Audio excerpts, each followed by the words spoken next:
La verdad es como el sol, puedes ocultarla, pero el tiempo nunca la vas a desaparecer. Y con esta frase de Elvis Presley iniciamos Imagen Noticias. El presidente Andrés Manuel López Obrador hace un llamado a la delincuencia organizada y a los cárteles para que se porten bien y no perjudiquen a la población, porque dice no hay justificación para ello. En la Ciudad de México, autoridades y universidades privadas implementan el programa Sendero Seguro para evitar casos de secuestro, robo y homicidio como el ocurrido al estudiante Norberto Ronquillo. Ante la caída de las bolsas a nivel mundial y el panorama general de recesión económica que asoma, el gobierno de la República confía en la buena fortuna y suerte de la economía mexicana. Y en el estado de Texas, en la Unión Americana, con el motivo del regreso a clases, una tienda ofrece 50% de descuento, pero no en útiles o uniformes escolares, sino en la compra de armas de fuego.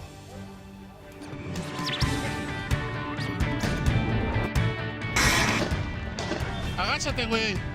Güey. Balas y más balas, un presunto ladrón y un policía resultaron lesionados en un intercambio de disparos en calles de San Juan de Aragón, en la alcaldía Gustavo Amadero. El sospechoso y un cómplice habían robado un taxi. Inició una persecución y al sentirse acorralados abrieron fuego. Ambos ladrones fueron detenidos.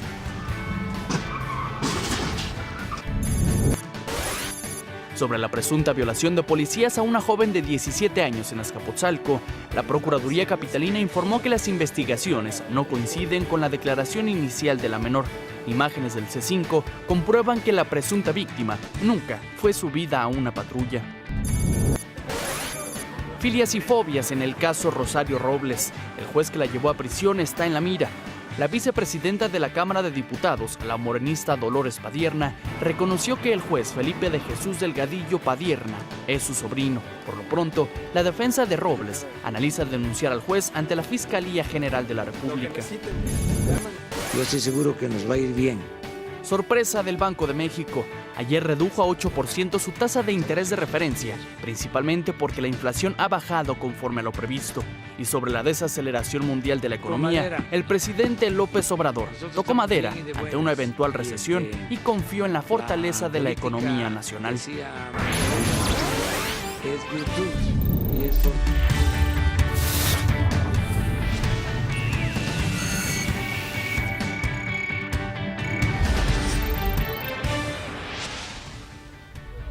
Muy buenos días, 5 de la mañana con 51 minutos en el centro de la Ciudad de México. Soy Enrique Villanueva y a nombre de Francisco Sea, titular de este espacio, le doy la bienvenida a este espacio informativo en donde le tendremos información que esperamos le ayude a tomar mejores decisiones. Y mire, señor Trump, Luz Escamilla, migrante mexicana y senadora estatal de Utah en Estados Unidos desde 2009, figurará en la boleta electoral de noviembre próximo. Es candidata a la alcaldía de Salt Lake City, tras hacerse con el segundo puesto en las elecciones primarias. Escamilla, de 42 años y vicepresidenta de Zions Bank, desplazó al ex senador estatal Jim Banakis, el favorito de las encuestas. Su meta es quebrar el ciclo de pobreza de esa ciudad por medio de inversiones, incluyendo inversiones verdes, para que Salt Lake City use energías renovables en su totalidad en el 2032.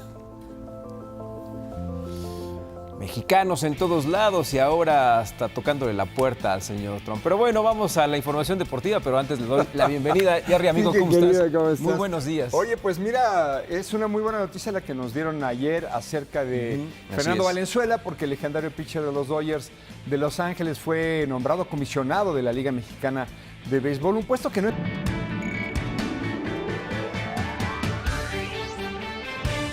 Continuamos y por lo pronto los homicidios no dejan de ocurrir. Anoche, un hombre de aproximadamente 30 años fue baleado a bordo de un vehículo por dos sujetos encapuchados que lograron escapar. El homicidio ocurrió en las calles de la colonia San Andrés Totoltepec, en la alcaldía de Tlalpan. Y mire, el sonido de las balas que estremece todos los días a los mexicanos regresaron. En esta ocasión retumbó otra vez en las calles de la Ciudad de México. Para no variar, también el de los robos de todos los días. Dos sujetos se enfrentaron a tiros con la policía en la alcaldía Gustavo Amadero luego de que fueran sorprendidos cuando intentaban escapar en un taxi robado. Aquí la historia completa.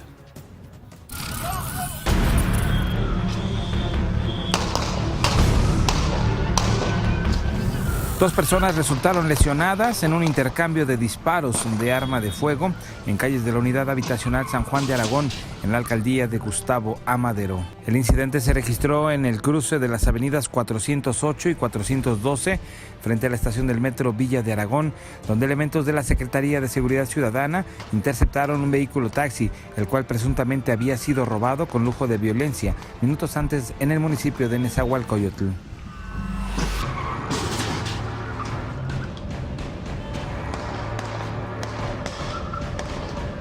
Los uniformados, alertados por sus homónimos municipales, implementaron el operativo para detenerlos. Sin embargo, los sujetos, al sentirse acorralados, dispararon en contra de los uniformados e intentaron escapar por arriba de la banqueta. Los policías, conforme al protocolo, repelieron la agresión y dispararon en contra de los tripulantes del vehículo reportado como robado, hiriendo al conductor y asegurando a su acompañante. Dentro de la balacera, uno de los oficiales se resultó con una lesión en el muslo derecho, mientras que un mando fue atropellado, por lo que fueron llevados a un hospital al sur de la ciudad a bordo de un helicóptero. Personal de la Procuraduría General de Justicia de la Ciudad de México fueron notificados del incidente para iniciar la carpeta de investigación. Para Imagen, Rodolfo Dorantes, La Madrid.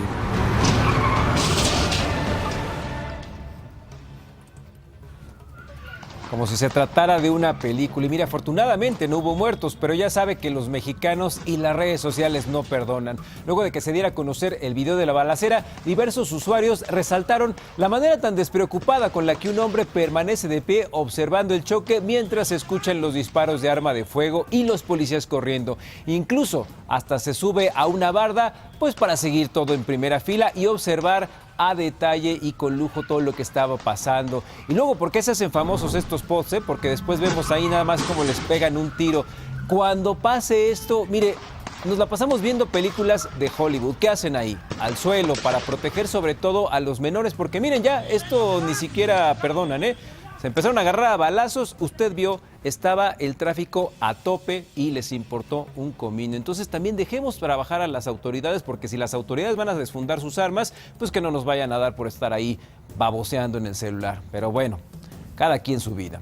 Ayer por la mañana fallecieron 3 internos en el reclusorio Oriente a causa de un incendio en uno de los dormitorios. Además, otros 7 reclusos resultaron intoxicados y con quemaduras leves, por lo que fueron trasladados a diversos hospitales para su atención.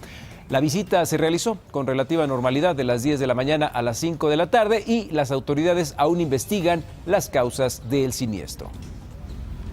Y entre los 7 internos que resultaron intoxicados o con quemaduras hay 3 muy característicos. Uno de ellos es Alfredo Maya Ortiz, dueño de El News Divine, ese en donde el 20 de junio del 2008 murieron 12 jóvenes. El otro es Octavio López Álvarez, quien purga una sentencia por homicidio, privación ilegal de la libertad, robo y violación.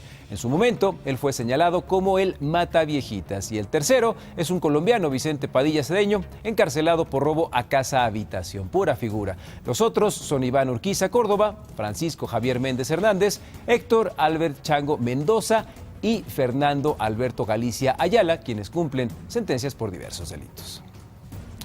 Y ahora nos vamos hasta Celaya, Guanajuato, donde la Fiscalía del Estado confirmó la detención de 4 presuntos extorsionadores que participaban en el asesinato de 3 mujeres dentro de una tortillería, así como el homicidio de un hombre dentro de una tlapalería. El fiscal, Carlos Amarripa, adelantó que las investigaciones continúan para detener a más extorsionadores.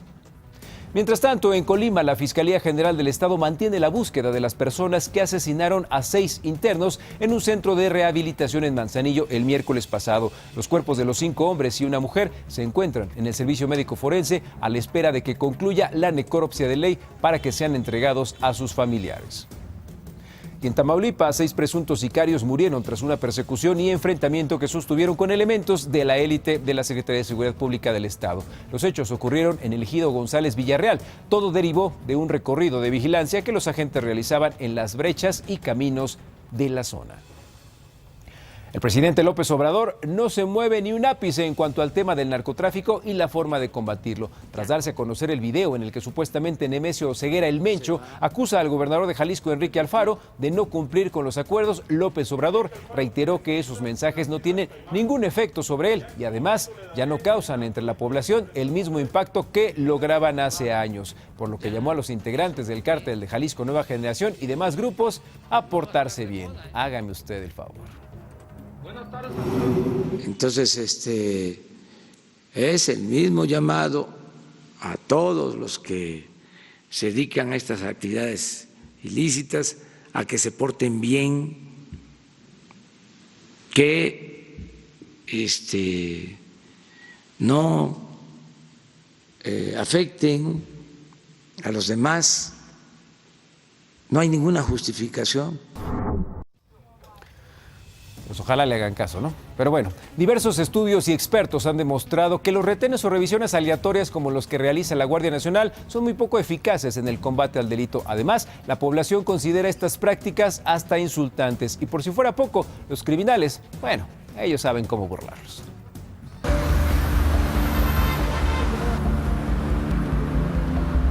Nosotros agarramos la combi y nos vamos y de repente vemos que están deteniendo a combis y a camiones para que vean, o carros sospechosos, nos orillan, nos hacen la revisión, tanto particulares, camiones y combis. Ahí nos detienen y llegan a tener 3, 4 carros y nos están totalmente viendo si no tenemos armas blancas. Así viven miles de usuarios de transporte público de pasajeros los operativos que lleva a cabo la Guardia Nacional en la autopista México-Puebla. Aseguran que los delincuentes burlan a la policía y solo brincan de un lugar a otro para evadirlos. Que ellos a lo mejor ya tienen más cuidado y yo siento que a lo mejor precisamente tratan inteligentemente de esperar después del operativo. Y muchas veces eso es lo que se les está escapando. Yo creo que lo único que hacen es se cambian los rateros de lugar, ¿no? Porque donde se paran ahí se puede decir que no hay nada de eso, pero se van a otro lado y cambian de lugar. O sea, realmente lo que hacen es checar las mochilas de los pasajeros, bajan a los pasajeros de las combis. Pero pues sí, en una parte también está bien. No hay día que no haya asaltos y todos saben cuáles son los puntos críticos. Pues hartos, casi diario. La Virgen, en el psiquiátrico, Puente Rojo, diario unos 6, 7 asaltos. He visto la Guardia Nacional y operativos en varios puntos de la pista. Pues acá atrás, en Puente Blanco, acá atrás por Valle de Jico, la Cuauhtémoc, porque pues todavía siguen asaltando más en este tramo, porque sí hay mucho asalto, más en la noche y en la mañana como a las 4 o 5 de la mañana. Operadores y usuarios de transporte exigen mayor seguridad, tanto en las unidades como en las calles. Pues más seguridad, lo que es en el Puente Rojo peatonal, cruzando el canal, todo eso, porque ahí sí de plano sí no hay seguridad. Pues con miedo, ¿no? Porque ya el ratero hasta se sube como un pasajero común y corriente, ya no sabe uno de quién cuidarse realmente. Para Imagen con información de Ángeles Velasco.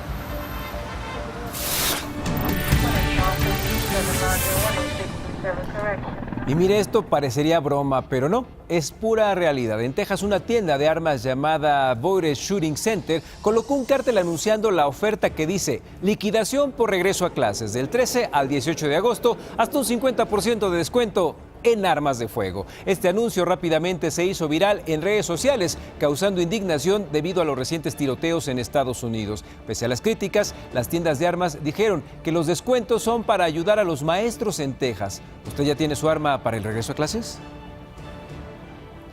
Y autoridades de la ciudad de El Paso publicaron un mensaje en redes sociales donde piden ayuda para localizar a un hombre que ayudó a salvar vidas durante el tiroteo registrado en un centro comercial hace unos días. Además, postearon una foto de la persona y un número de teléfono al cual comunicarse si tiene alguna información. Indicaron que el hombre necesita ser identificado y entrevistado por los agentes que llevan el caso, sin decir más detalles. ¿Qué le parece? Esperemos que sea cierto y no vayan a salir con que es una táctica para agarrar indocumentados.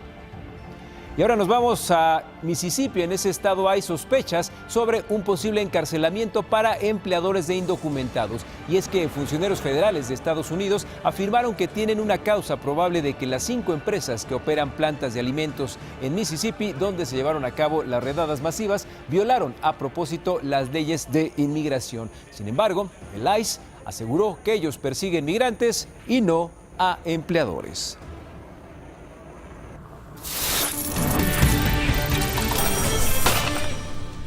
Por primera vez en más de 5 años, el Banco de México recortó la tasa de interés. La Junta de Gobierno recortó el referencial de 25 puntos base, siguiendo la tendencia marcada por la Reserva Federal, que recortó su tasa en la misma medida a finales de julio. De esta forma, con la tasa, el referencial mexicano quedó en 8% cerrado. Pero, ¿qué significa esto? La tasa de interés interbancaria que fija el Banco de México es precisamente la tasa de referencia para los intermediarios financieros en todo el país, y esta incide sobre el costo del dinero en todas sus formas, como por ejemplo los financiamientos a través de tarjetas de crédito, adquisición de bienes durables, viviendas y las empresas.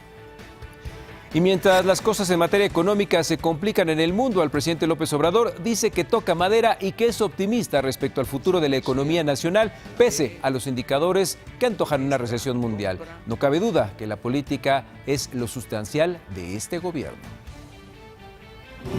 Toco madera. Ajá.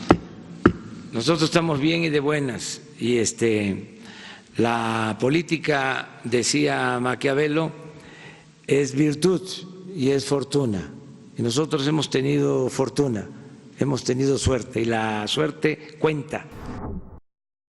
Y mientras nosotros también vamos a tocar madera, vamos a los dineros. En Asia cerraron con resultados positivos. Tokio gana 0.06%, Hong Kong sube 0.94%.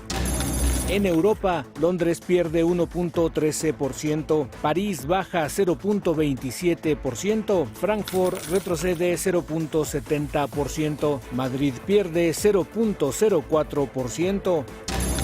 América abrirá de la siguiente manera: el Dow Jones 25.579.39 puntos, el Nasdaq 7.766.62 unidades, la Bolsa Mexicana 38.574.18 puntos. Los billetes: el dólar 19 pesos con 8 centavos a la compra y 19 pesos con 93 centavos a la venta. El euro, 21 pesos con 5 centavos a la compra y 22 pesos con 13 centavos a la venta. Petróleo, el West Texas, $54.39 por barril. El Brent del Mar del Norte, $58.23 por barril. La mezcla mexicana, $48.13 por barril.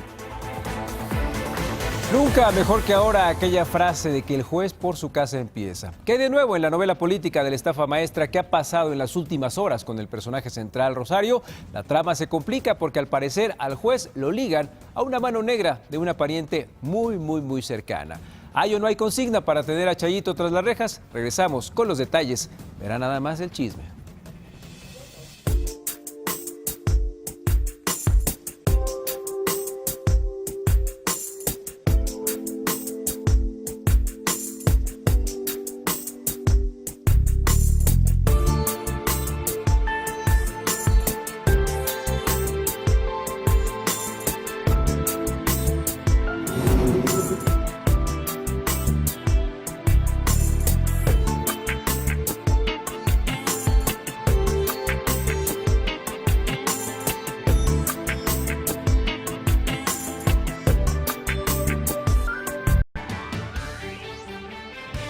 Mire, sigue saliendo información sobre las irregularidades en las gestiones de Chayito, Rosario N. La Fiscalía General de la República dio a conocer que en 2015 la entonces secretaria de Desarrollo Social, cuya titular era Rosario, pagó más de 600 millones de pesos para la realización de una serie de spots de la Cruzada Nacional contra el Hambre. ¿Pero qué cree? Pues nos quedamos con hambre, porque nunca se realizaron. Y este asunto de la estafa maestra no ha terminado. El titular de la SEDATU, Román Meyer Falcón, confirmó que continúan las auditorías en dicha secretaría. Explicó que todos los días se entregan información a la Secretaría de la Función Pública y a la Fiscalía General de la República. En entrevista para Grupo Imagen, Román Meyer dijo que la SEDATU pasó de una secretaría normativa a ser una secretaría de Estado operativa.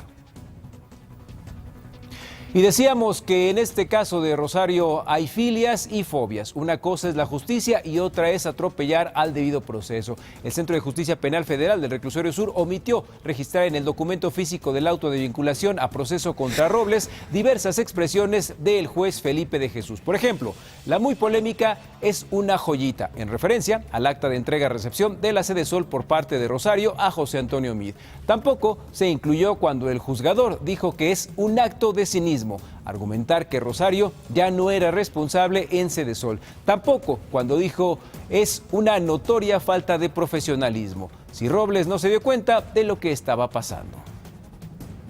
Y mire bien, dicen que el juez por su casa empieza, pues ahora la defensa de Rosario Robles analiza demandar penal y administrativamente al juez de control Felipe de Jesús Delgadillo Padierna por delitos contra la administración de la justicia. Julio Hernández, quien encabeza la defensa de la extitular de la Sedesol, reiteró que existen diversas irregularidades que se han dado en el juicio, además de denunciar que todo se trata de una venganza, ya que el juez Delgadillo es familiar precisamente de la senadora Dolores Padierna Luna, con quien Rosario Robles tiene una enemistad desde 2004. ¿Se acuerda usted de aquel episodio de las ligas? Y mire, aquí no estamos defendiendo a nadie o tratando de eliminar culpas. Al contrario, esperemos se haga justicia, pero tenemos una larga experiencia de acusados libres por falta del debido proceso. Oiga, por cierto, ¿qué será de Florence Cassés, oiga? Podría ser incluso una denuncia penal. ¿En contra del juez? En contra del juez, si se prueban las cosas que... una ante el Consejo de la Judicatura, desde luego, por las anomalías, y otra ante la Procuraduría, ante la Fiscalía General de la República. ¿Por delitos cometidos por servidores públicos? Por delitos cometidos en la Administración de Justicia. Oiga, quien también se sumó a la teoría de la venganza es el expresidente Felipe Calderón. Él señaló que el trato hacia Rosario Robles lo hace pensar que más allá de los posibles delitos que haya cometido, también existe un elemento vengativo. Le digo que hasta para hacer maldad, la estrategia y la paciencia juegan un papel fundamental. O como dirían los abuelos, no hagas cosas buenas que parezcan malas. Si hizo las trampas que están denunciadas en la estafa maestra, qué bueno que se le procese y si es necesario que se le castigue. Honestamente, lo que pasó ayer me dio muy mala espina, porque la ley prevé un procedimiento distinto al trato que a ella le dieron y eso hace pensar que independientemente de la justicia que tiene que haber en su caso, hay también un elemento de venganza, es que no le conviene a México, ¿no? Mire, vamos atrás en el tiempo. ¿Cómo es posible o cómo surge esta enemistad política y personal entre Rosario Robles y Dolores Padierna? ¿O por qué el círculo cercano de la extitular de la Sedesol y sus abogados piensan que existe un conflicto de interés en la actuación del juez Delgadillo Padierna? Bueno, pues déjeme contarle. La senadora Dolores Padierna sí es familiar del juez Delgadillo y además es esposa de René Bejarano. Así es, recordó usted bien, el señor de las ligas, que fue grabado en 2004 recibiendo dinero del señor Carlos Ahumada y por el cual estuvo preso. Ahí continúa la conexión porque resulta que Carlos Ahumada era, digamos, una persona cercana. ¿A quién cree? Justamente a Rosario Robles, y desde entonces existe este conflicto político y personal entre el matrimonio Bejarano Padierna y Rosario Robles. Lo que son las cosas en la política, ¿verdad? Es que le queremos preguntar, es que es por la... No voy a dar declaraciones, disculpen. Sobre lo del caso Robles, solo si es su pariente, si nos puede decir. Sobre lo del caso Robles, solo si es su pariente, si nos puede decir. Pero esta historia digna de una novela no termina ahí. Aunque en un principio se mostró renuente sobre el tema, a Dolores Padierna no le quedó de otra más que hablar del asunto. La vicepresidenta de la Cámara de Diputados reconoció que efectivamente el juez Felipe de Jesús Delgadillo Padierna es su familiar. A través de su cuenta en Twitter aclaró que era su sobrino, pues es hijo de su hermana Guadalupe, y que los casos que le han sido asignados son al azar. También defendió la honestidad de su sobrino y aseguró que es un funcionario honesto que llegó a su cargo por méritos propios. Añadió que él solo es un juez de vinculación a proceso y no le corresponde juzgar ni sentenciar a los imputados. Además, pidió no descalificar a priori por sus apellidos, sino por su trabajo. ¿Usted qué opina? Espero sus comentarios en redes sociales. Un presunto ladrón y un policía resultaron lesionados en un intercambio de disparos en calles de San Juan de Aragón, en la alcaldía Gustavo Amadero. El sospechoso y un cómplice habían robado un taxi. Ambos ladrones fueron detenidos. 3 internos del reclusorio Oriente murieron a causa de un incendio en uno de los dormitorios. Además, otros 7 reclusos resultaron intoxicados y con quemaduras leves. Autoridades penitenciarias investigan las causas del siniestro. El presidente López Obrador reiteró que los mensajes de grupos delincuenciales no tienen ningún efecto sobre él y además ya no causan entre la población el mismo impacto que lograban, por lo que llamó a los delincuentes a portarse bien. Por primera vez en más de 5 años, el Banco de México recortó la tasa de interés. La Junta de Gobierno recortó el referencial en 25 puntos base, siguiendo la tendencia marcada por la Reserva Federal de los Estados Unidos. Con la baja, el referencial mexicano quedó en 8%. Y Santa Lucía no despega. Ayer un juez federal otorgó una nueva suspensión definitiva contra la construcción del aeropuerto en la base militar. Este amparo fue promovido por la organización No Más Derroches. El juez ordenó que se suspenda la obra hasta que se aclare si la cancelación del aeropuerto de Texcoco fue legal. En la resolución también se ordena la preservación de las obras de Texcoco. Y sobre el otro magno proyecto de esta administración, el de la refinería de Dos Bocas, ayer López Obrador se reunió con las empresas que ganaron la licitación que lanzó Pemex para la construcción. En redes sociales dio cuenta del encuentro y detalló que KBR, Samsung e ICA Fluor manifestaron su compromiso de ética para realizar el proyecto en tiempo y forma y de manera exitosa. Y la Sala Superior del Tribunal Electoral del Poder Judicial de la Federación ratificó y amplió las sanciones contra los creadores de la serie Populismo en América Latina. Esto tras confirmar que sí existió toda una serie de publicidad para generar una campaña negra contra López Obrador cuando era candidato. Y abonando a la resolución del Tribunal Electoral, Santiago Nieto dijo que desde la Unidad de Inteligencia Financiera habían denunciado meses atrás dichas conductas. En ese sentido, manifestó su reconocimiento a la Sala Superior por esa sentencia que dijo sanciona a quien se creía intocable. Y con miras a los próximos 2 años en Chihuahua, el gobierno de Javier Corral buscará mejorar los sectores de salud, educación, infraestructura hidráulica, puentes, pavimentación, tecnología y conectividad, lo cual tendrá una inversión de 18.882 millones de pesos. El gobernador de Chihuahua, Javier Corral Jurado, presentó el Plan de Inversión 2019-2021, que contempla las obras que habrán de desarrollarse en toda la entidad en los próximos 2 años. En el informe, el mandatario detalló las obras de infraestructura que construirá el gobierno del estado de Chihuahua en los 67 municipios. Corral Jurado destacó que se ha partido de un antecedente de haber recibido el estado en quiebra con 21 millones de pesos en disponibilidad y 49 mil millones de pesos en deuda. Uno de los grandes proyectos es el programa hiperconvergente de conectividad, con una inversión de casi 600 millones de pesos para desplegar una red de telecomunicaciones que ofrecerá internet de alta velocidad y de manera gratuita en los municipios, infraestructura tecnológica que se convertirá en una de las más importantes en el país. En materia de educación se construirán más escuelas, laboratorios y talleres, desde preescolar hasta educación superior, con inversión de más de 3,000 millones de pesos. En salud, se construirá un hospital de ginecobstetricia en Parral y otras obras en Camargo Madera. Imagen. Y sí, es viernes de Cartón Pérez.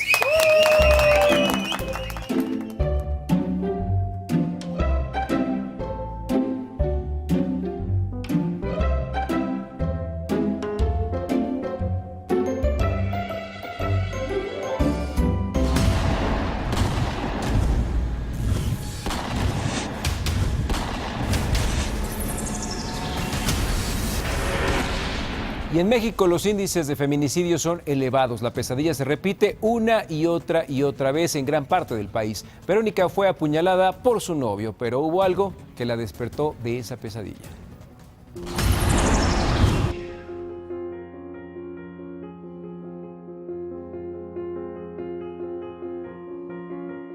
Afuera de mi domicilio, mi exnovio me acuchilló 3 veces en el cuello porque lo terminé y no lo aceptó. Fue dentro de su carro. Realmente me puse en una situación donde yo no podía bajar, yo no podía hacer nada. Verónica tiene 21 años. Estudia el 3er semestre de Psicología en la Universidad del Pedregal y contó que la noche del 17 de julio, su exnovio intentó matarla en la puerta de su casa en Tlalpan. Verónica aseguró que en 7 meses de relación no había tenido problemas con él, pero decidió terminarlo porque era muy celoso. Ese día lo invitó a platicar. Su novio insistió en salir a tomar un café, pero ella no aceptó. Así es que platicaron en el interior del auto de él. Verónica lo terminó y aseguró que lo tomó bien y hasta bromearon. Pero de un momento a otro, el novio le dijo que le había llevado un mango. Se volteó para tomarlo del asiento trasero y se lo estrelló en el hombro a Verónica. Ella apenas tuvo tiempo de voltear a ver, cuando dice que recibió las 3 puñaladas en el cuello. Esta fue la primera, después fue la segunda y la tercera. En la segunda hubo una lesión de tráquea, que eso me causó que me entrara aire y eso era lo que más corría riesgo. Estuve internada 7 días en el hospital. Ya apuñalada, el novio encendió el auto y avanzó a gran velocidad en reversa. Intentó llevarse a Verónica. Cuando llegó el auto al portón de la casa, ella abrió la puerta del coche, se aventó y corrió hacia su casa.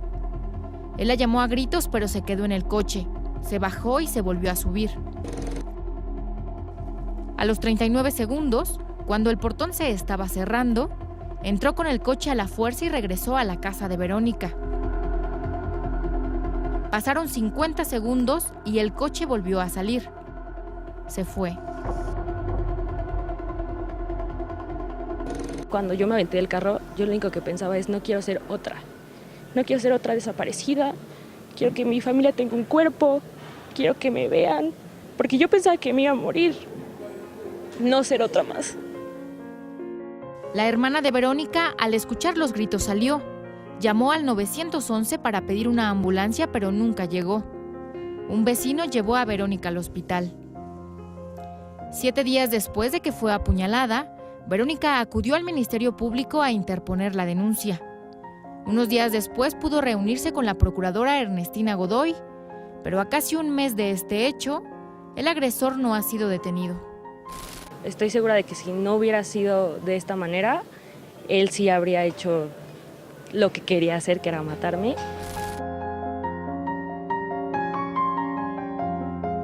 Maldito enfermo, y ojalá lo encuentren, porque pues así ninguna de las jovencitas que quieran dar con este tipo va a estar segura. Pero bueno, oiga, y no solo es la delincuencia rampante en Nuevo León, es preocupante el aumento en el número de personas que viven en pobreza, y pensar que el señor que gobierna andaba buscando la presidencia, oiga usted. Entre los años 2016 y 2018, hubo 35,000 personas más que viven en condición de pobreza en el estado de Nuevo León, de acuerdo con el último informe del Consejo Nacional de Evaluación de la Política de Desarrollo Social, el Coneval. En el documento 10 años de medición de pobreza en México, avances y reto en política social, se detalla que entre 2016 y 2018 se calculó que los neoloneses que viven en condiciones de pobreza pasaron de 737,800 a 773,000. Esto significa que en 2 años hubo 35,200 más personas que padecen algún tipo de carencia en Nuevo León, entidad gobernada por el polémico ex candidato presidencial Jaime Rodríguez. El informe de Coneval indica que en 2018 el porcentaje de la población en condiciones de pobreza extrema era de 0.5%, lo que significa que 25,200 neoloneses se encuentran en esta situación de vida. En el informe anual sobre la situación de pobreza y rezago social 2019, elaborado por la Secretaría de Bienestar, se establece que en Nuevo León hay una población de 5,533,147 habitantes, de los cuales 14.2% vive en condiciones de pobreza, 785,706 habitantes, cifra mayor a la reportada por Coneval. El documento de bienestar indica que 31,800 personas habitan viviendas con pisos de tierra, 10,300 ocupan un lugar con techos de materiales endebles y 56,000 lo hacen en casas con muros de materiales poco resistentes. Además, 185,000 neoloneses, el 3.6% de la población, vive en condiciones de hacinamiento, lo que repercute en la salud y la convivencia social. Para Imagen, David Vicente. Oiga, ayer quien no cooperó fue un tribunal federal y le dio cuello a la impugnación que interpuso Shenli Llegón contra el aseguramiento de su casa en Lomas de Chapultepec y que el gobierno federal subastó en 102 millones de pesos. El tribunal consideró que la impugnación fue presentada fuera de tiempo. Y en otras noticias, déjeme comentarle que vamos a platicar sobre lo que pasó ayer. Ayer que se dio la primera entrega de los apoyos económicos a los atletas mexicanos que participaron en los Juegos Panamericanos de Lima 2019. En el evento también estuvo presente la escritora Beatriz Gutiérrez Müller. Beatriz Gutiérrez Müller, esposa del presidente Andrés Manuel López Obrador, asistió a la entrega de estímulos económicos que el jefe del Ejecutivo otorgó a deportistas y entrenadores de la delegación mexicana que participó en los Juegos Panamericanos de Lima, Perú. Posteriormente, a través de su cuenta de Facebook, les pidió no rendirse y les escribió que son portavoces de una nueva generación de mexicanos que brilla con dignidad. Qué emocionante estar con los atletas de alto rendimiento de México. Alegría, voluntad y perseverancia son mensajes que se leen en sus rostros, escribió Gutiérrez Müller. Además, al postear una foto que capta uno de los momentos de la entrega de estímulos económicos a los atletas en Palacio Nacional, a través de Instagram, la presidenta del Consejo Honorífico de la Coordinación Nacional de Memoria Histórica y Cultural de México recordó que el siguiente reto a vencer son los Juegos Olímpicos de Tokio 2020. Para Imagen, Patricia Rodríguez Calva. Las nuevas tecnologías ocupan cada vez más espacio. Justo en ese sentido, en la alcaldía Benito Juárez se instaló un domo digital interactivo. Miren.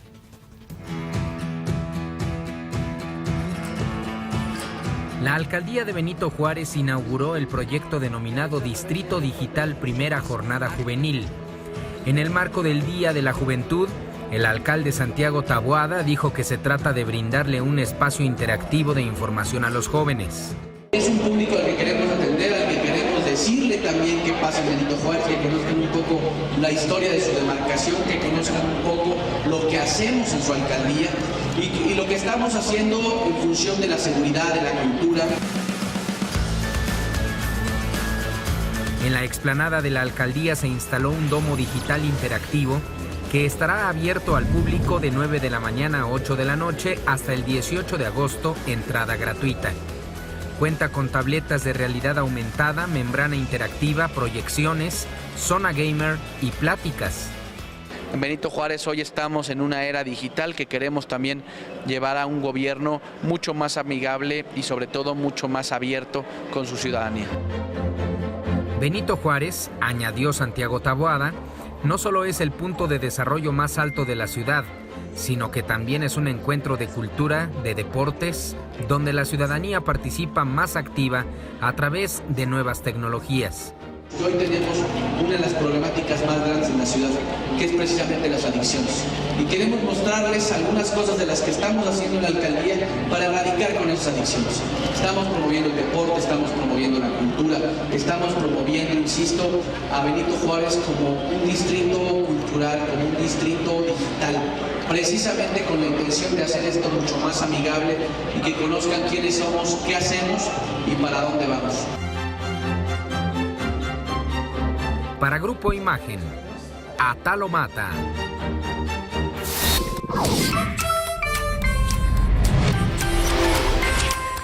Ya son las 6 de la mañana, casi con, mire usted, 1, 2, 3, 59 minutos en este momento y estamos amaneciendo en el bellísimo paraíso de Cancún, en Quintana Roo. Y les quiero contar que precisamente Cancún es una ciudad única en México, ya que aquí no hubo influencia europea o de algún otro país para su fundación y por eso es que no hay una iglesia en el centro o arquitectura colonial como sucede en otras partes. Un buen dato que usted ya conoció a través de esta sección de Amanecer. Y ya lo sabe, también a través de nuestras redes sociales lo invitamos a participar, a enviarnos sus imágenes. Mire, David Castelán nos envía esta fotografía. Así amanece en Gómez Palacio, Durango. Buen día para todos. Igualmente, buen día para ti, mi querido David. Gracias por despertarte con nosotros todos los días y mandarnos esta imagen. Vamos a ver otra que es de Gerardo León Mayor. Excelente y bendecido. Bueno, hoy ya es viernes, este es de ayer. Fuerte abrazo para todos y todas. Muchísimas gracias igualmente para ti. Ahí estamos viendo tu imagen. Y vamos a ver la última. Este nos lo envía Ismael Becerra Macías. Así amanece en Luna, en San Luis de la Paz, Guanajuato. Qué bonito es Guanajuato y qué bonita fotografía nos envías. Muchísimas gracias por compartirla con nosotros a través de Twitter. Esta viene de Twitter. Gracias, Ismael. Y ya lo sabe, es muy sencillo. Con su celular, con su tablet, toma una fotografía y en sus redes sociales no olvide poner @imagen_sea. Es momento de ir a un resumen de información.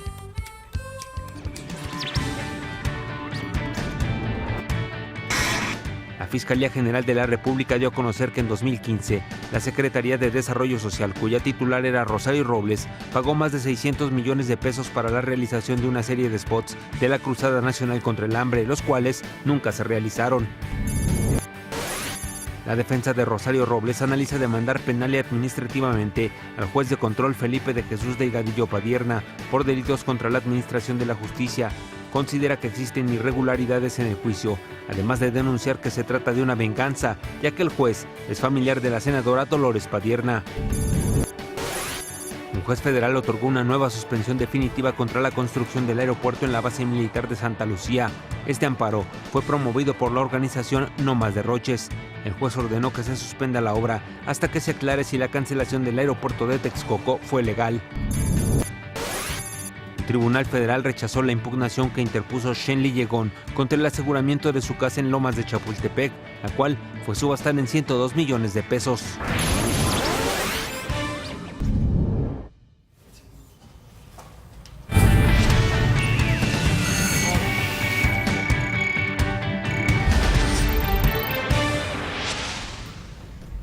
Siete de la mañana con 2 minutos. Gracias por seguir con nosotros en Imagen Noticias. Oiga, déjeme contarle que el vocero de la Procuraduría General de Justicia de la Ciudad de México, Ulises Lara López, mencionó que continúa la investigación de la presunta agresión sexual a una joven de 17 años en la alcaldía de Azcapotzalco. Relató que, de acuerdo a los datos que se disponen, no coincide el relato de la víctima con el momento, las circunstancias y el lugar de los hechos ocurridos durante la madrugada del 3 de agosto. Lara López informó que la carpeta de investigación fue puesta a disposición de la Comisión de Derechos Humanos para que observe las acciones de la dependencia. El secretario de Seguridad de la Ciudad de México, Jesús Horta, mencionó que será la Procuraduría General de Justicia quien verifique la autenticidad de algunos videos que habrían captado a lo lejos la patrulla que la supuesta víctima sufrió abuso sexual. Esta joven de 17 años confirmó que se observan algunas contradicciones entre el relato y lo que se observa en el video. El jefe de la policía destacó que los agentes involucrados en los hechos continúan suspendidos hasta que se esclarezca el caso, un caso que definitivamente todos queremos saber qué fue lo que sucedió. Activistas del Congreso Popular Social y Ciudadano de la Ciudad de México se manifestaron frente a las oficinas centrales de la Procuraduría General de Justicia en demanda de que se declare la alerta de género en la capital. Llegaron con 3 cristales para reponer los que rompieron durante la manifestación del pasado lunes, pero finalmente determinaron destruirlos a manera de protesta ante los recientes casos de violación y desapariciones. A las 6:30 de la tarde de este viernes se prevé que realicen una concentración en la Glorieta de los Insurgentes, donde continuarán con sus protestas. Luego del secuestro y asesinato del estudiante Norberto Ronquillo en junio pasado al sur de la Ciudad de México, el gobierno local implementó un programa llamado Sendero Seguro, con la colaboración de diversas universidades privadas. En lo posible se busca evitar que suceda una nueva tragedia. La jefa de gobierno, Claudia Sheinbaum, mencionó que el caso de Norberto aún está abierto y hay detenidos. Subrayó el compromiso de generar mejores condiciones para una ciudad segura. Y al respecto, justamente le agradecemos al doctor Armando Martínez, rector de la Universidad del Pedregal, que nos tome la llamada a Imagen Noticias justo para hablar sobre este tema Sendero Seguro en coordinación con el gobierno de la Ciudad de México. Armando, ¿cómo estás? Muy buenos días. Enrique, buenos días al auditorio. Pues sí, efectivamente ayer varias instituciones de educación superior, que son las más importantes de la Ciudad de México, pues nos unimos con el gobierno de la ciudad para formalizar un trabajo que hemos venido realizando ya desde hace varias semanas, el tema de Senderos Seguros, que es un programa muy importante para establecer canales de seguridad para nuestros estudiantes. ¿Cuándo entra en vigor? ¿En qué consiste? ¿Qué medidas se van a poder tomar? Mira, ya entró en vigor en realidad. Ayer se dio la oficialización de este programa, pero desde el lunes, por ejemplo, hay varias rutas de transporte público que con costo de 5 pesos entre las universidades que estamos participando, transporte de la Ciudad de México, pasamos de los campus universitarios a CETRAM o metros de la ciudad para que los estudiantes puedan ir sanos a casa, salvos a casa. Ese es uno de los temas, yo creo que uno de los más importantes, porque además de que implica un tema de seguridad, implica un tema de movilidad y de cuidado del medio ambiente, porque además desde las universidades vamos a estar promoviendo pues que se use menos el automóvil y se use más el transporte público, que ya es eficiente y es dedicado para los estudiantes. Ese es el primer punto. El segundo es el tema de las luminarias, que pues bueno, hay mucho descuido en el tema de luminarias, de balizamiento, de bacheo, de los entornos, el ambulantaje, por ejemplo, alrededor de los campus universitarios, pues era complicado. Ahora ya se estableció un tema de limpieza. La presencia policíaca en las entradas y salidas permanente, hay un esfuerzo muy importante en cerca de 40 planteles en este momento, más los planteles de la Universidad Nacional Autónoma de México y el Politécnico Nacional, en el que hay presencia policíaca permanente en entradas y salidas de los estudiantes. Otro de los temas importantes es el combate al narcomenudeo. Ya en algunos campus ya ha habido varias detenciones afuera de los campus de personas que se dedicaban a ese tema y que estaban acosando a los jóvenes. Entonces, lo que se presentó ayer en realidad es una serie de acciones que ya se están dando y que lo que se quiere convertir es la ciudad del estudiante en la Ciudad de México, que es un tema pues la mayor relevancia, porque la Ciudad de México siempre ha sido pues una ciudad amigable con los estudiantes y se va a convertir en otra cosa. Esto es al exterior de las instituciones. ¿Al interior se va a trabajar en algún programa de sensibilización hacia los estudiantes, quizá para que no den tanta información en sus redes sociales? E incluso hemos visto algunos casos de cómo el crimen organizado se puede meter a las universidades para tratar de ubicar quiénes serían las posibles víctimas y hacer de las suyas. ¿Hay algún trabajo que haya impactado las universidades para empezar a trabajar justo hacia adentro de las aulas? Es correcto. Ya estamos generando una certificación para el tema de las universidades seguras en coordinación con ASUME, que es la asociación de seguridad privada más importante de México, que es miembro del Consejo Coordinador Empresarial. Estamos ya generando protocolos homologados desde temas como escenarios como si hubiera un tiroteo, si fuera el caso, hasta escenarios, bueno, lo más sencillo como gente infiltrada dentro de los colegios. Estamos ya trabajando en protocolos, los que estamos formando parte de este frente por la seguridad de los estudiantes. Estamos compartiendo experiencias y trabajando hacia adentro. Y, por ejemplo, todos estamos tomando ya clases de prevención del delito de alto impacto al inicio de los semestres. En el caso de la Universidad del Pedregal ya se dieron 2 pláticas, ahorita que empezamos clases el pasado lunes, y así lo estamos haciendo los que estamos participando en este programa. Por supuesto, estamos trabajando en la prevención interna y no nos estamos durmiendo en los laureles, como dicen. ¿Este tema tiene que ver solo con las universidades privadas o consideras que es uno de los tantos daños colaterales que tiene el aumento de la delincuencia en la Ciudad de México y en el país? Bueno, también están participando algunas instituciones de educación media superior, como por ejemplo el Colegio Madrid, el Colegio México, etcétera. Desde luego, es un tema de la delincuencia que nos acecha en el país, pero también hay que decirlo que desde que hubo el compromiso con la doctora Sheinbaum en el que acudimos los rectores a Palacio del Ayuntamiento, que nos acompañaron en el reclamo de justicia para el Norberto, pues no solo hubo la escucha, sino ha habido resultados. Ayer lo decía el rector de la Universidad de Anáhuac, el padre Fernando Sánchez, que había una línea, una meta, resultados medibles, y en esta planeación y en esta medición que se está haciendo, porque Tomás Pliego, que lo han puesto al frente de este proyecto, es un hombre muy metódico y en este sentido ha venido dándonos esa medición y esa con matrices en el sentido del cumplimiento de las metas que se están proponiendo. Entonces, es un trabajo ordenado, es un trabajo que está dando resultados. Vamos a tener problemas, vamos a tener situaciones, no es un tema sencillo. El tema de la delincuencia en el país es grave y lo que le sigue, pero sociedad civil y gobierno sí pueden trabajar y empezar a generar otro tipo de condiciones. Los entornos, por ejemplo, el Tecnológico de Monterrey tenía un entorno muy complejo y complicado. Había pipas en las que se escondían algunos delincuentes que asaltaron a sus jóvenes. Tenían que tener una fuerza extraordinaria de guardias privados afuera de las instalaciones con un costo enorme para tratar de salvaguardar la integridad de los estudiantes. Hoy, y ustedes pasan por el TEC, por ejemplo, está limpio, se ve, ¿no? Es decir, es un tema tan importante, el tema de la sensibilidad, como que se puede ver hacia adentro, hacia afuera. Hay mayor seguridad, las cámaras están funcionando y eso pues genera entornos seguros para los jóvenes. Entonces, sí se puede hacer temas distintos colaborando todos y poniéndonos, como decía la doctora Sheinbaum, ayer nos unió la tragedia, hoy nos une un sentido positivo para trabajar por la seguridad de los estudiantes.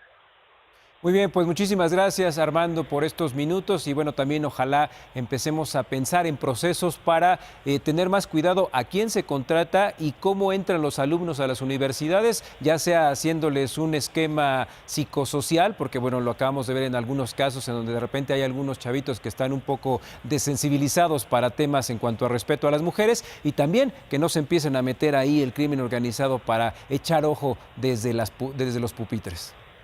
Y lo tenemos, por ejemplo, desde luego, protocolos de atención a la violencia de género, porque pues, se dan y son temas pues muy importantes, y desde luego el tema psicosocial, claro que lo estamos cuidando, pero de todos modos nadie está exento a que se meta un delincuente en las escuelas, y por eso tenemos que estar muchísimo más atentos a prevenir los temas de delincuencia, y sobre todo a enseñar a los jóvenes a cuidarse. Exactamente, que dejemos un poquito las redes sociales y empecemos a cuidarnos entre todos los alumnos y la comunidad universitaria. Doctor Armando Martínez, rector de la Universidad del Pedregal, muchísimas gracias por estos minutos. Gracias, Enrique. Gracias, Imagen. Buenos días. Hasta luego, buenos días. Y en otras noticias, en la Ciudad de México, una balacera ocurrió en las calles de la colonia San Juan de Aragón, en la alcaldía Gustavo Madero. De acuerdo con los reportes, el incidente se originó tras la persecución policíaca de un par de delincuentes que minutos antes habían robado un taxi en el que huían provenientes de Nezahualcóyotl, en el Estado de México. Al ingresar al territorio de la Ciudad de México, intentaron evadir a la policía capitalina y dispararon a la autoridad, que repelió la agresión y logró detenerlos en esta escena que parecería de película. Agáchate, güey. ¿Qué ese güey?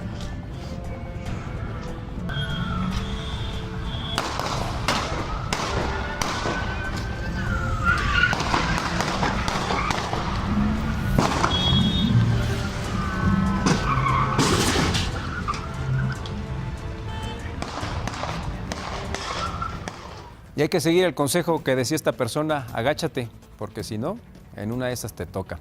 Oiga, un incendio en el reclusorio oriente de la Ciudad de México dejó como saldo 3 internos muertos y 7 lesionados, entre ellos varios de gravedad. En los heridos se encuentra Alfredo Ortiz Maya, de 56 años de edad, quien fue dueño del bar News Divine, en el que murieron 12 jóvenes asfixiados el 20 de junio de 2008. La compañía aseguradora confirmó que asumirá los gastos médicos de las personas lesionadas y los costos funerarios de los demás, al igual que lo que corresponde a la rehabilitación de las instalaciones. En Tamaulipas, 6 presuntos delincuentes murieron luego de una persecución y posterior enfrentamiento con elementos de la Secretaría de Seguridad Estatal en el ejido González Villarreal del municipio de San Fernando. Los uniformados recorrían una brecha cuando se encontraron con gente armada que circulaba a bordo de 3 camionetas. Al notar la presencia de los uniformados, intercambiaron disparos. Una camioneta volcó y las otras 2 huyeron. Los policías aseguraron chalecos tácticos, fornituras y 6 armas largas. En otros asuntos, durante la audiencia de vinculación a proceso de Rosario Robles, la Fiscalía General de la República dio a conocer que en 2015 la entonces secretaria de Desarrollo Social pagó más de 600 millones de pesos para la realización de una serie de spots de la Cruzada Nacional contra el Hambre, los cuales nunca se llevaron a cabo. Estos convenios habrían sido firmados en el organismo de radio y televisión del Estado de Hidalgo, quien transfirió los recursos a 27 proveedores que presuntamente eran empresas fachada. Y decíamos que en este caso de Rosario hay filias y fobias. Una cosa es la justicia y otra es atropellar el debido proceso. El Centro de Justicia Penal Federal del Reclusorio Sur omitió registrar en el documento físico del auto de vinculación a proceso contra Rosario diversas expresiones del juez Felipe de Jesús. Por ejemplo, la muy polémica "es una joyita", en referencia al acta de entrega-recepción de la Sedesol por parte de Rosario a José Antonio Mid. También tampoco se incluyó el juzgado cuando dijo "es un acto de cinismo argumentar que Rosario ya no era responsable de Sedesol". Tampoco cuando dijo que es una notoria falta de profesionalismo si Robles no se dio cuenta de lo que estaba pasando. Los abogados de Rosario Robles analizan la posibilidad de denunciar penal y administrativamente al juez de control Felipe de Jesús Delgadillo Padierna por delitos contra administración de la justicia, esto ante el parentesco con la diputada Dolores Padierna Luna, además de diversas irregularidades que se han presentado. El abogado Julio Hernández Barros destacó que la denuncia penal será ante la Fiscalía General de la República y administrativa ante el Consejo de la Judicatura Federal. El abogado mencionó que la detención de Robles es una venganza, ya que Dolores Padierna, la exsecretaria Rosario Robles, tiene una enemistad desde 2004, así que el juez por su casa empieza. Pero mira, esta historia es digna de una novela y no termina ahí. Aunque en un principio se mostró renuente sobre el tema, a Dolores Padierna no le quedó otra más que hablar al respecto. La vicepresidenta de la Cámara de Diputados reconoció que efectivamente el juez Felipe de Jesús Delgadillo Padierna es su familiar. A través de su cuenta en Twitter aclaró que era su sobrino, pues es hijo de su hermana Guadalupe y que los casos que le han sido asignados son al azar. Dolores Padierna defendió la honestidad de su sobrino y aseguró que es un funcionario honesto que llegó a su cargo por méritos propios. Añadió que él solo es juez de vinculación a proceso y no le corresponde juzgar ni sentenciar a los imputados. Además, pidió no descalificarlo a priori por sus apellidos, sino por su trabajo. ¿Usted qué opina? Y miren, aquí no estamos defendiendo para nada a Rosario y a la estafa maestra, mucho menos queremos que se aclare, pero ya tenemos una larga lista y una larga historia de cuando los procesos no se siguen conforme a derecho y bueno, hace que todo el caos se caiga y que las personas que deberían de estar adentro de la cárcel salgan. El estado de Yucatán se sitúa entre las entidades con menores índices de desempleo. En los últimos meses, las inversiones en la entidad han alcanzado un total de 23.700 millones de pesos. La Encuesta Nacional de Ocupación y Empleo ubicó a Yucatán con una tasa de informalidad laboral con un valor de 56.6 como uno de los estados con menor tasa de desocupación y con los índices de informalidad laboral más bajos de su historia. El estudio elaborado por el Instituto Nacional de Estadística y Geografía, INEGI, reveló que en el segundo trimestre de 2019 la entidad ocupó el tercer lugar nacional en la tasa de desocupación con un valor de 1.8, cifra menor al promedio nacional que fue de 3.5. En ese periodo, Yucatán reportó una participación o población económicamente activa en el mercado laboral de 63.5%, lo que la ubicó en la posición 5 con mayor proporción a nivel nacional. Esta cifra supera en 3.3 puntos porcentuales al indicador a nivel nacional que se ubicó en 60.2%. Se indicó que bajo la administración de Mauricio Vila Dosal, las inversiones en Yucatán han sumado hasta el momento un total de 23.700 millones de pesos en certeza de inversión. Este monto se ha acumulado durante los primeros 10 meses de la actual administración estatal a través de 16 empresas de capital local, nacional y extranjero, con lo que se han creado 17.000 fuentes de trabajo directas y 54.120 indirectas. Con información de Grupo Imagen. Durante el programa Opiniones Encontradas que conduce José Buendía por Excelsior Televisión, especialistas en el tema consideraron que la Ciudad de México presenta una demanda de agua más alta que la cantidad que recibe, lo que se conoce como estrés hídrico. Esto podría agotar el agua potable en los próximos 50 años, lapso considerable como el año cero. Factores determinantes de esta situación son los altos costos para volver a reutilizar el agua potable y la falta de inversión para la infraestructura de agua potable y drenaje. Alertaron que la Ciudad de México no está preparada para enfrentar una gran sequía y mientras tanto desperdiciándola.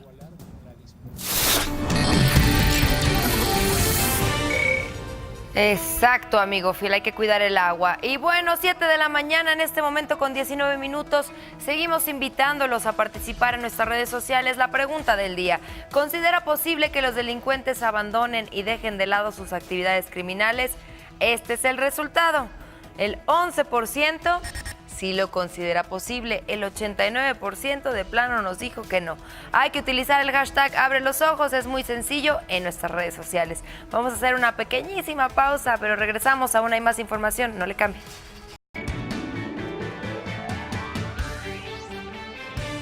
Y hoy vía Skype nos acompaña Rodrigo Pacheco justamente para platicar y para que podamos entender de mejor manera esto de las tasas de interés. Rodrigo, ¿cómo estás? Muy buenos días.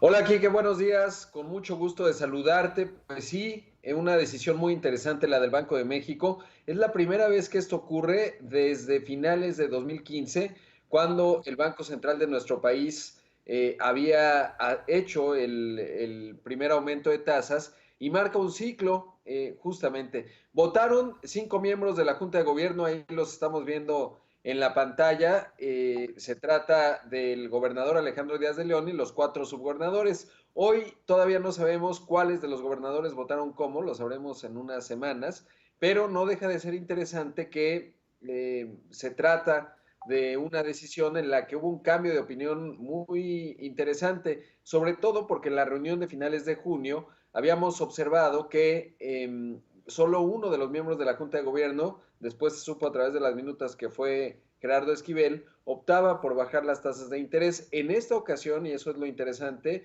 fueron 4 miembros de la Junta de Gobierno los que votaron. Muchas cosas cambiaron. De hecho, platiqué con Alejandro Díaz de León, el gobernador del Banco de México, el día de ayer, y le preguntaba, Alejandro, ¿qué fue lo que cambió con respecto a la decisión de finales de junio y ahora la que han tomado en agosto? Y esto es un fragmento de lo que me contestó. Veamos. Esta es una decisión importante porque, como tú señalas, es la primera reducción en la tasa de interés desde hace 5 años y podríamos decir que en esta ocasión empezamos a ver que ya la inflación general en un nivel de 3.78, la subyacente también en un nivel de 3.8, pues ya empieza a ceder parte de esta presión. Todavía necesitamos que termine de consolidarse esta convergencia hacia la meta de 3%, pero sí es un punto de inflexión en materia de política monetaria. Bueno, pues ahí parte de lo que me dijo Alejandro Díaz de León, el gobernador del Banco de México, pero también le preguntaba, esto va a generar evidentemente interpretaciones de que ha habido presión. Recordarás, estimado Enrique, que hubo algunos pronunciamientos tímidos y yo creo que sí muy respetuosos de parte del presidente, en donde decía que además de la inflación le gustaría ver que el Banco de México se preocupe por el crecimiento y daba a entender sutilmente que vería bien una baja de tasas. Digo que ha sido muy respetuoso el presidente, lo cual es muy positivo. Y esta decisión pues sorprende porque cambiaron de 1 voto a 4 a favor de bajarla. Le pregunté al respecto y esto fue lo que me dijo con respecto a la autonomía del Banco de México. El Banco de México es una institución autónoma. De hecho, este año celebramos los 25 años de la autonomía del Banco de México. El diseño institucional y el gobierno corporativo que tiene el banco le permite estar ajeno a ciclos políticos. Tenemos un mandato claro y nuestro objetivo es contribuir a que la inflación se mantenga en niveles bajos y estables. Siempre hemos procurado tomar las decisiones que convienen a la estabilidad de precios y precisamente no porque esto sea un fin en sí mismo, sino porque es un objetivo que contribuye a que la economía pueda contar con las mejores condiciones en materia de estabilidad para el crecimiento y el desarrollo. Así que, bueno, pues esa es la decisión. Sin duda están los datos de inflación, por ejemplo, la de julio bajó con respecto a la que veníamos registrando, es decir, hay una tendencia que va bajando, entendiendo que el Banco de México tiene como mandato tener una inflación baja y estable. Ahora, ¿esto qué significa para las personas, Quique? Pues simplemente que la teoría, digamos, clásica y de manera muy simple, implica que cuando bajan las tasas se impulsa la actividad económica. Usualmente cuando una economía entra en un proceso, digamos, de menor crecimiento o incluso recesión, vemos una disminución de tasas. Lo mismo había ocurrido con Estados Unidos. Otro factor importante es que el diferencial de la tasa de Estados Unidos y la mexicana siempre ayuda al tipo de cambio porque hace más atractivo, digamos, los rendimientos de inversión financiera en México por este 8.25% que era, ahora será 8%. Estados Unidos también había dado espacio porque bajó su tasa de referencia en 25 puntos base. Lo hemos comentado en otras ocasiones.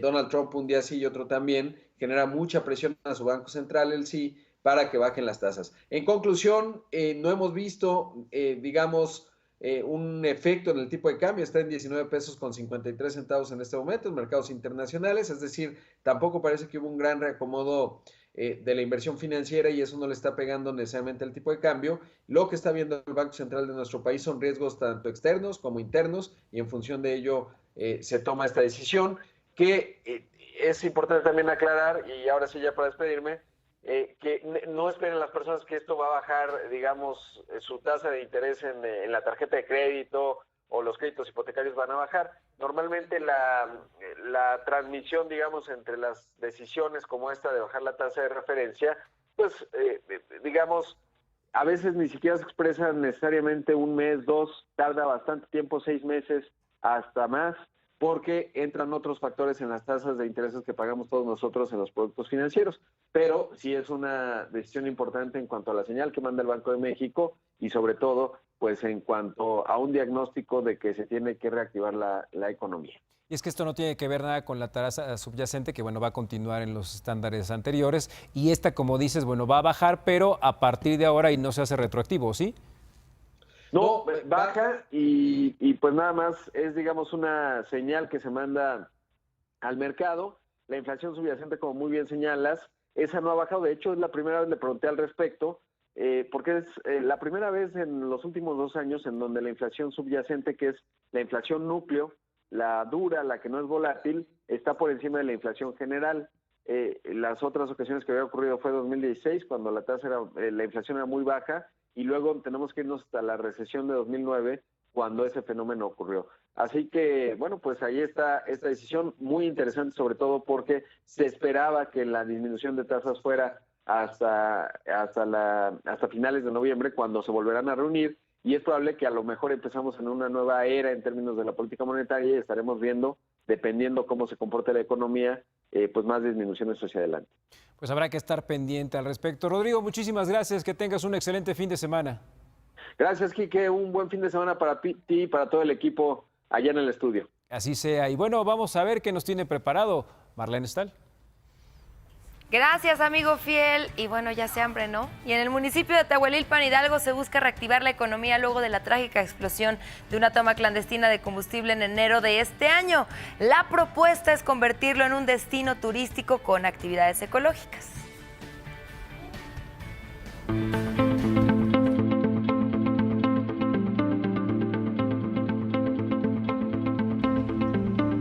La ampliación y reacomodación del tianguis tradicional, un pabellón gastronómico, museos y un parque ecoturístico son parte de los proyectos con los que se pretende detonar el crecimiento socioeconómico y cultural en el municipio de Tlahuelilpan, Hidalgo. Yo creo que sí vendría muchísima gente pues de fuera y pues sí habría un poquito más sería como que un poquito más reconocido y sí vendría pues personas, yo creo que por curiosidad o a visitarlo pues sí. Estaría pues súper padre. Luego de la tragedia ocurrida el pasado 18 de enero, se busca transformar el municipio en un destino turístico donde los visitantes se sientan seguros y encuentren atracciones únicas. Este parque, su principal atracción sería una tirolesa de 3 kilómetros, la cual sería la más larga del mundo si es que la construimos a tiempo antes de que alguien construya alguna, ¿no? Este proyecto es muy ambicioso, pero también queremos poner en alto el nombre del municipio por un proyecto y no por una tragedia. De forma casi inmediata se generarían al menos 100 empleos directos durante la implementación del proyecto y cientos más en su término, lo que pondría fin a actividades ilícitas que aún continúan en la región. No puedo tapar el sol con un dedo, ¿no? Lo vivimos a los pocos días de esta tragedia, pues todo el país nos etiquetó como un pueblo huachicolero, ¿no? Por eso tocamos las puertas en el gobierno federal para que nos ayuden a que este proyecto sea una realidad y podemos apoyar a todas las familias que fueron afectadas. Un tanto olvidarnos, yo creo que fue una situación que nos ha dejado marcados, ¿sí? Pero al final del día nosotros tenemos que mirar hacia el frente, mirar hacia el futuro, lo que viene. Porque si bien es cierto que ahorita vamos a ser una generación que va a quedar marcada en ese sentido, pero las generaciones que vienen impulsando y que vienen atrás, pues tienen que crecer con otra perspectiva. La ejecución del proyecto, que además incluye un museo comunitario, una portada de bienvenida, la ampliación de la Plaza de Toros y un centro de convenciones requiere una inversión de alrededor de 200 millones de pesos. El resultado, se espera, sea la generación de nuevos empleos y negocios que beneficiarán a los más de 25,000 habitantes de Tlahuelilpan. Para Imagen, Brenda Salas. Les decía que ya hace hambre, porque miren lo que tenemos aquí. Miren nada ¿Tienen más. hambre? ¿Tienes hambre, Jerry Boy? ¿Tienes hambre, amigo fiel? No, desayune bien. Bueno, les voy a platicar mientras la dieta T, que son tacos, tortas, tamales y cuanta garnacha se atraviese, es el talón de Aquiles de los mexicanos. Pero ¿qué creen? Hay una en particular que muchos consideran grasosa, pero sabrosa. Esas son las gorditas de chicharrón prensado, y aquí en el sur de la Ciudad de México usted puede encontrar las gorditas de La Viquina, que es una muy buena opción para satisfacer su antojo. A ver, muchachos. Vengan, los invitamos unas aquí a los... Gorditas para todos. Muchachos, que todos están a dieta. Los que no están...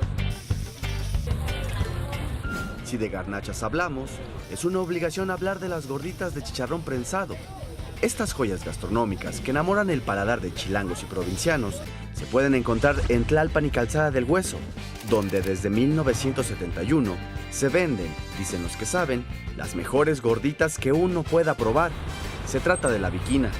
Molletes de chicharrón, salsita verde, requesón, cebolla, cilantro, atáscate bueno. Soy mexicano que adora su panza, tortillas de masa y cena en su casa.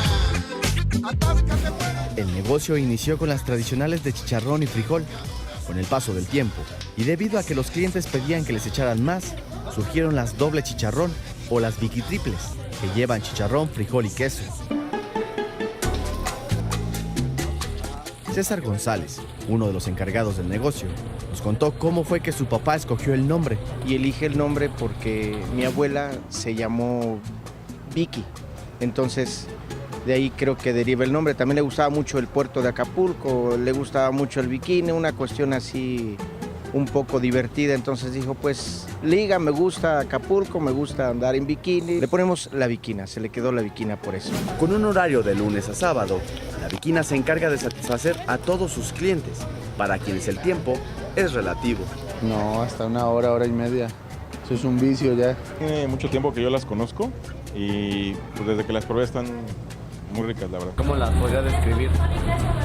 Grasosas, pero deliciosas. La verdad es la primera vez que vengo. No, yo vivo hasta Iztacalco. Manos femeninas arman al son de la manteca una y otra gordita. La fila es interminable, no paran, pero ellas hacen su mejor esfuerzo. Tratamos de apurarnos, de atender bien los clientes, hacemos lo que podemos.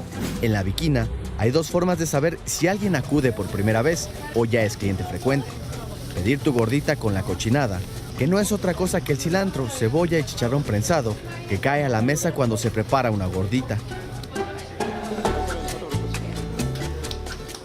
Así es como a diario, cientos de personas complacen ese gusto culposo, y César nos cuenta en qué consiste el éxito. Primero probamos, nos gusta el sabor y se lo ofrecemos a la gente. Creo que lo hacemos todo casero y procuramos siempre de la mejor calidad.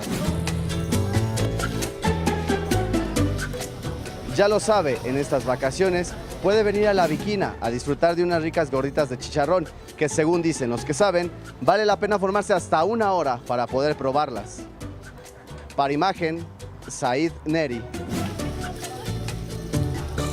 Y Said, lograste lo que pocos han logrado, que se muevan rapidísimo todos ellos a una velocidad Oye, aparte eres impresionante. omnipresente, te vimos ahí, ahora estás aquí. ¿Por qué no comes? Toma, te invitamos una gordita. Sí, además ganaron los gallitos. Exactamente. Ganaron 2-1 ayer a ESPN.com, van en tercer lugar de la liga de medios.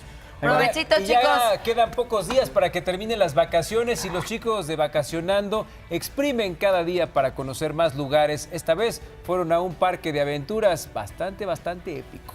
Mientras, vamos a entrarle aquí esto.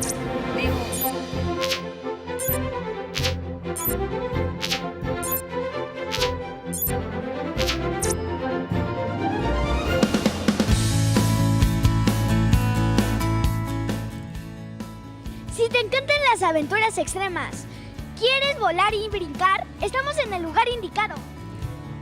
Aquí hay trampolines, canchas y mucha diversión. ¡Acompáñenos! serán? Oye, Lupita, ¿y desde cuándo se inauguró este lugar?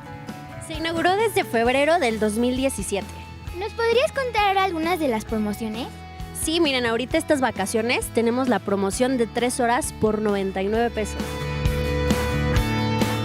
¿A qué edad pueden ingresar? Desde 1 año hasta adultos. Oye, Lupita, y una pregunta más. ¿Cuáles son los horarios de este lugar?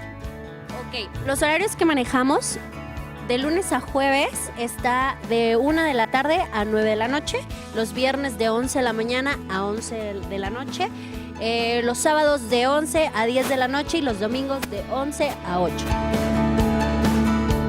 Tenemos diferentes canchas, tenemos 9 canchas donde podrán divertirse, tenemos el área de quemados, tenemos salto libre, en la parte de atrás tenemos joust que pueden hacer batalla con cotonetes, el área de slam que es básquetbol, tenemos la área de foam, en la alberca de foam hay cubo, el área de peques, que en el área de peques pueden estar menores de 1.10 para abajo, chicos. Y lo más importante es que también pueden festejar su cumpleaños aquí con nosotros. Tenemos fiestas infantiles, eventos empresariales, grupos y todo lo que quieran pueden hacer aquí. Eso está muy cool.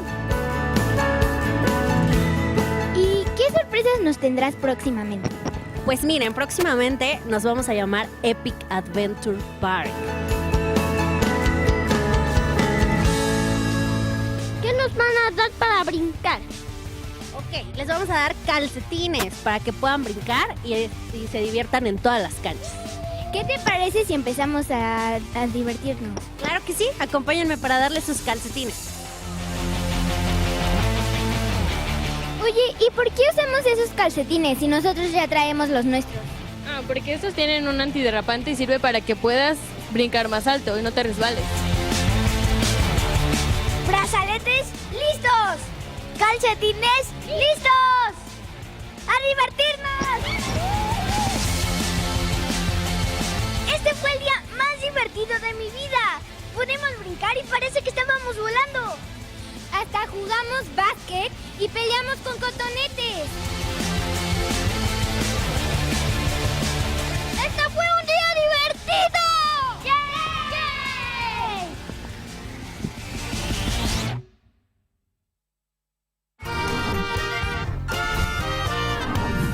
Marlene, hoy quiero que nos cuentes algo. O sea, voy a contar yo la nota. Perfecto, amigo fiel. Bueno, pues ya terminamos el día de hoy nuestro recorrido por el pasado, por el mundo del espectáculo de la carpa y el teatro de revista. Pero el éxito de estos espectáculos no hubiera sido tan si no hubiera existido las famosas carpas, amigo fiel. Exactamente, las carpas, como hemos estado hablando durante toda la semana, y que al fin y al cabo tú, por ejemplo, estás viviendo una variante de las carpas, que son tanto el teatro en corto o el teatro que se hace con un como género más íntimo, más claro. íntimo, exactamente. Y es que sin duda la mayoría de las actrices y actores de la llamada época del cine de oro no hubieran brillado si no hubiera sido gracias a la fiesta popular que eran estas carpas. De hecho, la gran mayoría de quienes brincaron de estas carpas al cine son los que conocemos. Estaba Sara García, está Tongolele, todas las exóticas, que en ese tiempo eran las llamadas exóticas porque enseñaban mucha pierna. No, bueno, déjalo que bailaban, así lo bailaban. que enseñaban era pues un escándalo. Y es que en los años 30 y 40, en el auge de la carpa, llegan las bailarinas exóticas, por ejemplo, como aquí tenemos una muestra de lo que está haciendo Marlene, Así que lo bueno, hacían. movían las caderas donde donde antes estaban las caderas, ahí las movían, las piernas, y solo basta recordar algunos nombres de estas mujeres esculturales. Miren, está Marlene Stahl, también está María Antonieta Pons, Meche Barba, Ninón Sevilla, Rosa Carmina y obviamente Tongolele, que además Que yo creo que fue la más icónica, ¿no? fue la más Tongolele. icónica porque era la que enseñaba más, la que tenía unos movimientos sugerentes y que escandalizaron a toda la sociedad, y que además, obviamente, pues era el deleite de los hombres. Y aparte, qué diferencia Bastante en aquel guapa. entonces, cómo era la belleza femenina, ¿no? Lo hemos platicado también en la semana. Era Lo que más- hoy se consideraría como gordita o llenita era como el cuerpo más espectacular, y en cambio las que hoy están así pues muy delgaditas eran como, no, eso está muy Y escuálida. una mujer que sigue bailando hasta el último. Bueno, oiga, y el espectáculo de la carpa no podría haber sido lo mismo si no hubieran tenido tanto éxito sin el cómico también con un humor muy filósofo, conocido como el rey de las carpas, Palillo. Este Palillo, no te rajes, que varias veces se lo llevaron al tambo porque obviamente sus comentarios eran bastante ácidos y no le gustaba a la élite política. Vamos a ver. Estaríamos todos ahí entonces. Hablar de la carpa es hablar del humor y la sátira política, es hablar de un gran personaje, Palillo. Jesús Martínez Rentería, conocido en la farándula como Palillo, nació en la ciudad de Guadalajara el 13 de abril de 1913 en el barrio del Santuario. Palillo, el profeta del desastre, un carpero muy destacado. Su sátira política era tan cáustica en sus sketches que fue detenido en innumerables veces. Hasta se cuenta que llevaba siempre en la bolsa del pantalón un amparo judicial, listo para ser usado si la ocasión lo ameritaba.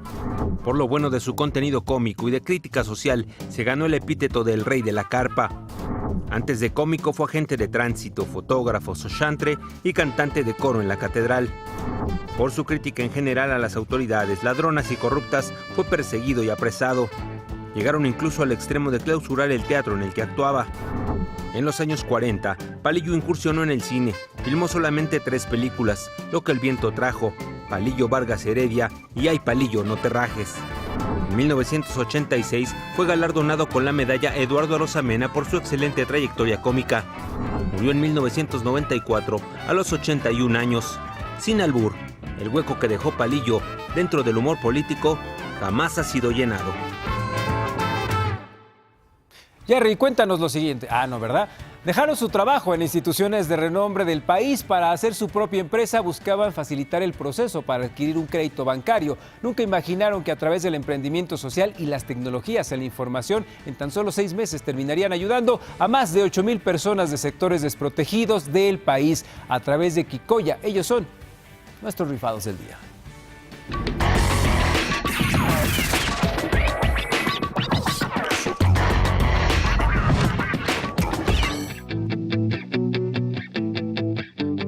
Soy Joaquín Rivera, cofundador de Kikoya junto con Francisco Cordero.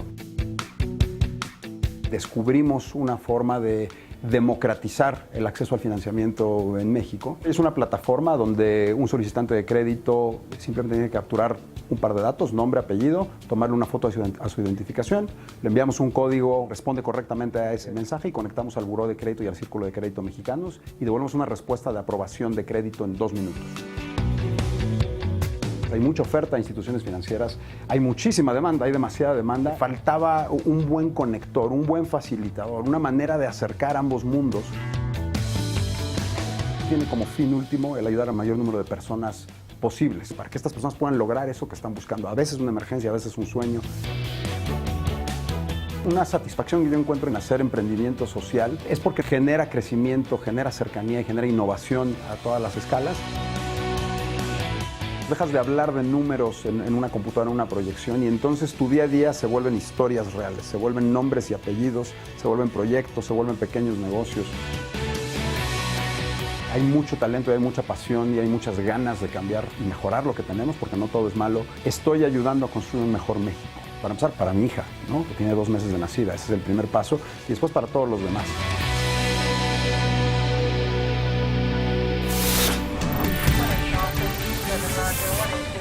Oiga, aquí le informábamos sobre el aterrizaje forzoso que realizó un avión en un campo de maíz en Moscú tras chocar con una bandada de aves. Tras ello, el gobierno de Rusia anunció que los pilotos que realizaron la hazaña sin que se registraran víctimas mortales serán aclamados como héroes y recibirán premios. De acuerdo con el Ministerio de Rusia para Situaciones de Emergencia, solo 10 personas resultaron heridas, pero ninguna de gravedad. El avión llevaba a 233 personas a bordo en este accidente que, bueno, también estuvo grabado y pudimos tener ahí, poder conocer qué es lo que pasaba adentro, pero definitivamente están incluso viendo si se ya empieza a penar que las personas graben o que agarren sus maletas antes de bajarse del avión que está a punto de ponerse en llamas.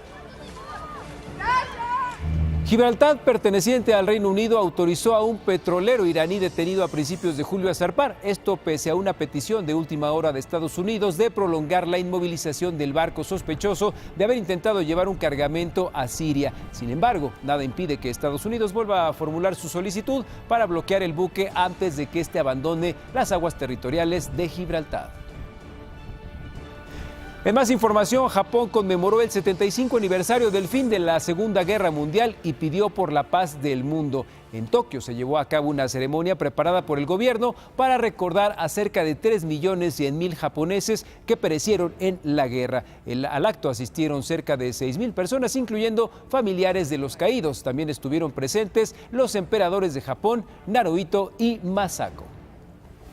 Gracias, Jerry. Oiga, ¿cómo le fue en la mañanera al presidente? Pues le cuento que este viernes Andrés Manuel López Obrador confirmó que continuará la mejora en la infraestructura del sector salud. Anunció un presupuesto adicional de 40,000 millones de pesos para este rubro. El que no falten los medicamentos, el que no falten los médicos, las enfermeras,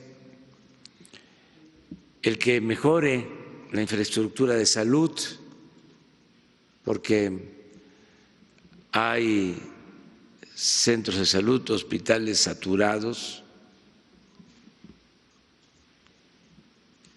y hay también construcciones en proceso, obras no terminadas,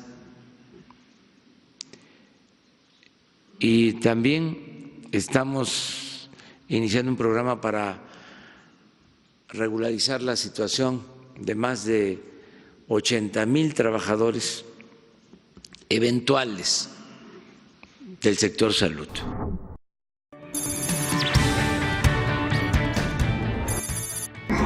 Luego del secuestro y asesinato del estudiante Norberto Ronquillo en junio pasado, al sur de la Ciudad de México, el gobierno local implementó el programa Sendero Seguro con la colaboración de diversas universidades privadas. En lo posible, se busca evitar que suceda una nueva tragedia.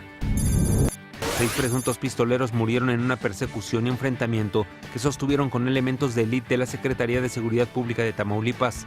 Tras la balacera, fueron asegurados chalecos tácticos, fornituras y 6 armas largas.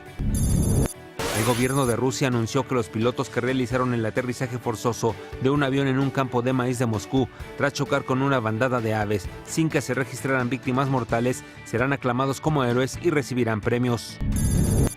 Se registró un nuevo tiroteo en Filadelfia, Estados Unidos. Al menos 5 personas resultaron lesionadas. Se informó que las víctimas se encontraban sentadas cuando un sujeto les disparó.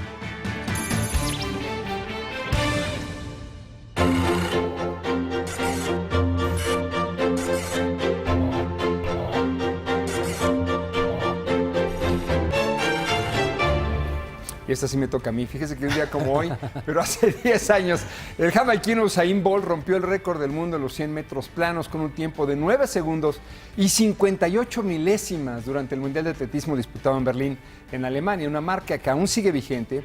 Y el atleta jamaiquino poseía el récord en 2008, cuando paró el tiempo 9:69 en los Juegos Olímpicos de Pekín. Yo estuve ahí, por cierto. Y un año después logró una marca que hasta ahora ninguno de los atletas en el mundo han podido superar. 3 veces ganador de oro en 100 y 200 metros, y hubiera sido 3 victorias en 100, 200 y 4 por 100 si no fuera porque en el último relevo, el de Río, un atleta jamaiquino dio positivo, pero no dependió el de hombre él. Más rápido del mundo. Wow.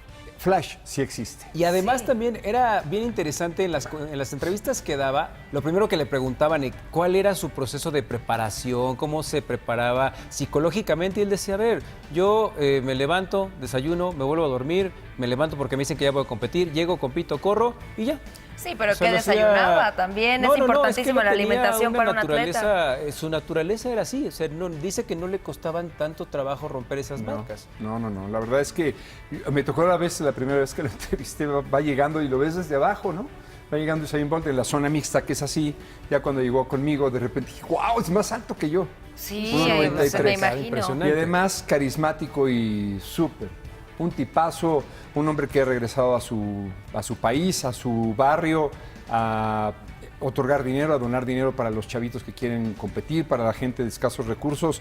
De verdad, créanmelo, un extraordinario hombre. Qué bueno que siga entonces su récord 10 años después. Sí, que y sea un ejemplo para todos los atletas. El único que estuvo a punto de vencerlo fue un Segway, ¿te acuerdas? Sí, que a todo mundo lo puso a sudar, sobre todo a los patrocinadores. Sí. Cuando el camarógrafo sin querer se echa para atrás, no lo ve y lo tira, entonces las piernas más más caras del mundo. Sí, exactamente. Oigan, y yo nada más rápido, porque ya nos vamos a ir. Sí me llegó, Lucy. Me encuentro esta notita en mi lonchera, perdón, lo cuento rápido. Yo traigo mi lonchera donde traigo mi proteína, mi licuado de proteína. Y veo una hojita y dije, ay, Jimena, mi hija, qué linda. Lo saco y dice, queso manchego, jamón, tocino, crema. Es que Jimena es muy romántica. Gracias, Lucy, ya me llegó. Sí voy a ir al súper, gracias. El lunes ya está Francisco Sea con nosotros. Aquí lo esperamos, mucha información y bueno, que pase un excelente fin de semana. Nos vemos y nos escuchamos el lunes ya. Todo el equipo. Los 4. No, el lunes yo no. Menos ella. ¡Ay, ya no viene! ¡Nos va a abandonar! Imagen Noticias con Paco Sea, lunes a viernes 5:50 AM. Participa en Imagen Televisión.